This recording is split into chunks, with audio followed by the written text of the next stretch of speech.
Dice, cerca de la hora novena, Jesús clamó a gran voz diciendo, Elí, Elí, lama sabactani. Esto es, Dios mío, ¿por qué me has desamparado?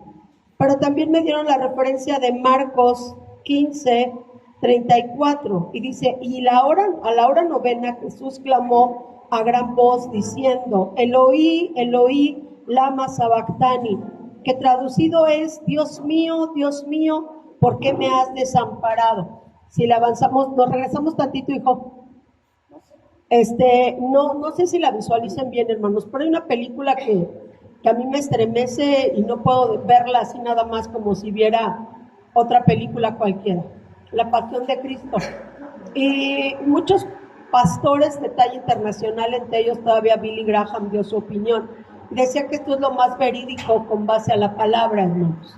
Y cuando me decía la pastora que yo podía compartir, hermanos, y cuando me dio la palabra, ayer me la pasé escuchando ese fragmento de la película, que de hecho es esa parte, y él habla, y él dice esta palabra, en Mateo está dicha en hebreo, y en Marcos en arameo. Pero lo más importante de estos, hermanos, yo quiero enfatizar aquí qué significa esta palabra dicha en Mateo. O sea, ¿qué significa esta palabra que dice Jesucristo en el momento de su crucifixión? Para empezar, hermanos, médicamente Jesucristo estaba siendo molido, hermanos. Cuando lo latillaron antes de que él cargara la cruz, ese látigo tenía hierro en las puntas y hueso. Entonces, cada que lo latillaban, arrancaban piel, arrancaban músculo, y él entró en un shock hipovolémico. ¿Sí? Cuando no pude evitar recordar, cuando yo di a luz a David, yo tuve un shock hipovolémico de 3 cruces. Eso es decir, prácticamente yo me estaba muriendo, hermanos. Y Jesucristo pasó por eso, por un shock hipovolémico. Él se estaba desangrando, hermanos. Su dolor era indescriptible. Dicen, hermanos, que al estar crucificado de las manos y de los pies, él hacía un esfuerzo sobrehumano para poder soportar estar ahí, para respirar, hermanos. Entonces, imagínense nada más, hermanos, lo que estaba pasando Jesús. Y la Biblia no nos da detalle en Mateo 27, desde el 35 al 44. Si estás anotando, revisa estas citas, hermanos. Él no nos dice qué estaba haciendo la gente, los que estaban ahí, los que se estaban burlando, los que decían, él decía que es hijo de Dios, ¿por qué no se salva? ¿Por qué no se baja? ¿Por qué no ora por él mismo? ¿Por qué no hace algo por él? No nos dice qué es lo que estaban haciendo. ¿Acaso, hermanos, cuando empezó la oscuridad, porque a la hora novena dicen que empezó una oscuridad sobrenatural, hermanos? ¿Qué habrá pasado por sus mentes? Híjole, se me hace que sí es hijo de Dios. No, como que esto ya no es normal, como que ¿qué está pasando? Algunos de los soldados romanos se habrán sentido indignos, hermanos. Algunos de ellos habrán sentido culpa por lo que estaban haciendo. ¿Qué es lo que estaba pasando en sus cabezas? O se quedaron callados, hermanos, mudos, no supieron qué decir.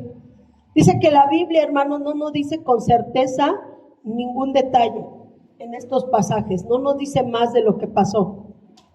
Sin embargo, dice que cuando hubo la oscuridad, fue cuando Jesús gritó, hermanos. Jesús gritó, Elí, Elí, lama sabactani. Y perdón que dramatice, hermanos, pero yo no creo que si Jesús estaba con un shock hipovolémico, estuviera ahí, Elí, Elí. No, hermanos, él estaba haciendo un esfuerzo sobrehumano.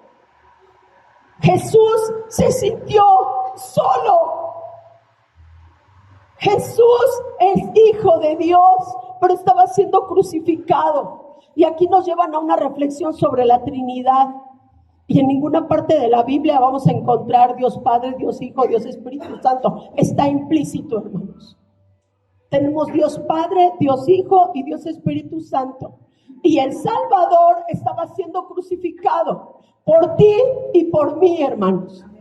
Dice en el libro de Isaías 53, 5 y 6 que Él llevó el pecado de todos nosotros. Él se hizo pecador por ti y por mí, hermanos. Regrésale tantito, Abrancito. Cuando yo veo eso, hermano, digo, Señor, ten piedad de mí. Ten piedad de mí. Porque tu Hijo vino a cargar lo que a mí me tocaba. Porque tu Hijo estuvo en la cruz donde a mí me tocaba estar. Pero Él estuvo ahí en ese lugar, hermanos. Dicen que los teólogos imaginan que había como una, perdón por esta palabra, pero una paradoja, es decir, una divergencia, sentimientos encontrados. O sea, Jesús, el Hijo de Dios, estaba siendo crucificado. Pero le dice, Dios mío, oh Padre mío, ¿por qué me has abandonado? Ese momento fue crucial porque fue cuando cargaba todos los pecados del mundo, hermanos.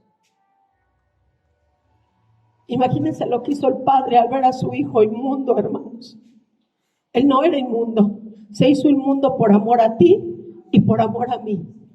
Sin importar todas las veces que hemos fallado, Dios dio a su único Hijo por amor a ti y por amor a mí. Seguimos, hijo, por favor. La siguiente.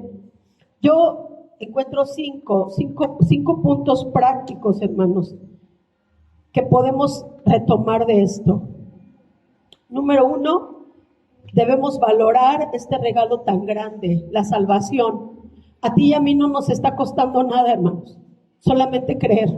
En medio de un mundo incrédulo, donde prefieren adorar a la muerte, Él venció la muerte en la cruz del Calvario, hermanos. En una sociedad donde quieren que le lean las cartas, la mano, el sobrante del café, debemos de valorar la salvación tan grande que Dios nos dio. 2, un sacrificio que costó la vida de Jesucristo mismo, el Hijo de Dios siendo molido por ti y por mí. Hermanos, no podemos ser tan ingratos. No debemos de ser tan ingratos. 3, se hizo pecador en nuestro lugar. Eso lo encontramos en Isaías 53, 5 y 6. Él cargó el pecado del mundo. 4, Él nos conoce, nos ama y está esperando por nosotros. Escuchaba yo también una predicación sobre esta palabra del hermano Andrés Corson, y él lo enfocaba en todas esas veces donde ustedes y yo nos hemos sentido abandonados, donde el dolor que experimentamos rebasa nuestro entendimiento, donde de repente nos sentimos solos, hermanos. Y venía a mi mente, hermanos, el día que Dios levantó a mi madre. Y yo sé que ella dónde está.